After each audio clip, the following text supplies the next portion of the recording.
Hello, parents, and welcome to Risks with Athletics.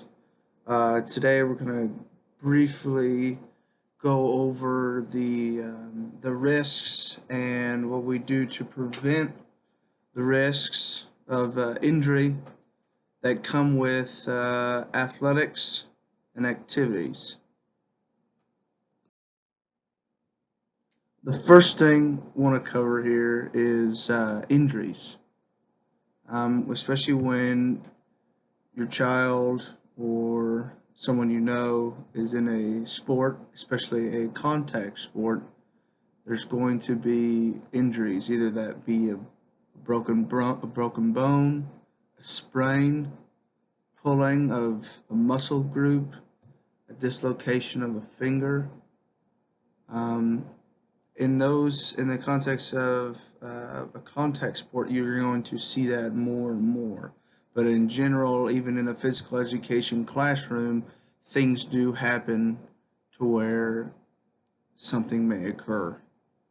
Another injury is heat illnesses, um, concussions, especially in a contact sport. And again, sometimes it's going to happen, but there is faulty equipment out there. Even though the equipment may be up to date, sometimes the equipment has a little bit of a malfunction.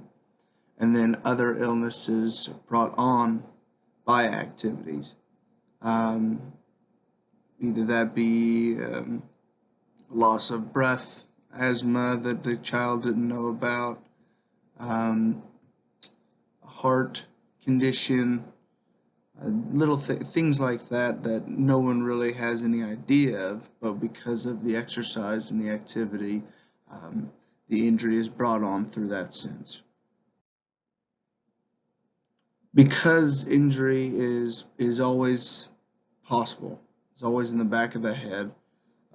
We as a school train for these situations, so we can always have something to fall back on, and so everybody's prepared. Either that be the staff, me myself, a parent, a student.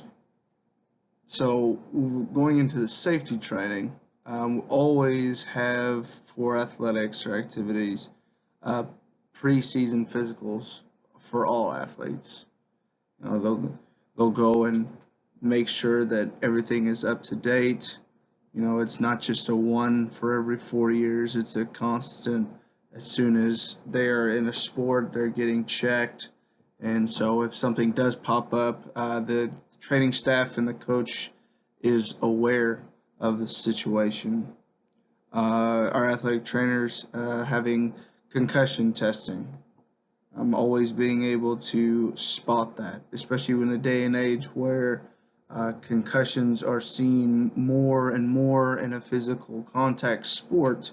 We always want to do our best job to be able to spot those signs and address them right away. A big one is CPR training. Um, Not only are the coaches and the athletic training staff CPR trained, but uh, the teachers and the staff in general for the school also need to be CPR trained, just in case something were to happen.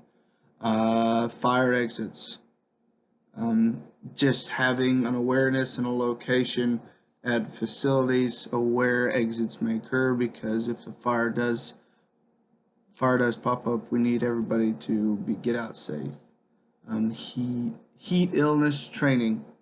Another thing with the sun being outside, that's a heat illnesses can be a very deadly thing. So we want to be able to nip it in the butt right away and have all safety precautions taken care of before the game even starts. Facilities. Number one, training room, athletic training room. Now, that's big.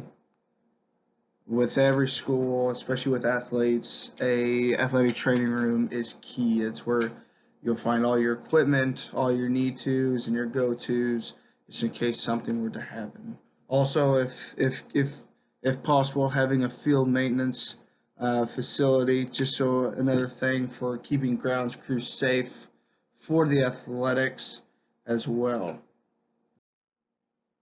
And equipment.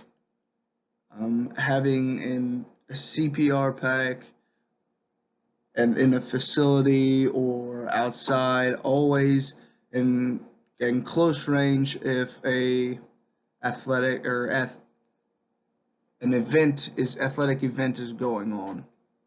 Athletic training supply bag. That's where you'll have all your tapes, peroxides, ibuprofens, all your need to little knickknacks, just in case if a player needs something or has a little cut or little things that can be treated right there on the scene. That's what the athletic training supply bag is for.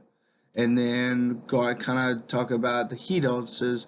Always having a water cooler or some kind of water um, near the facility, just so we can be safe and have good precaution for all.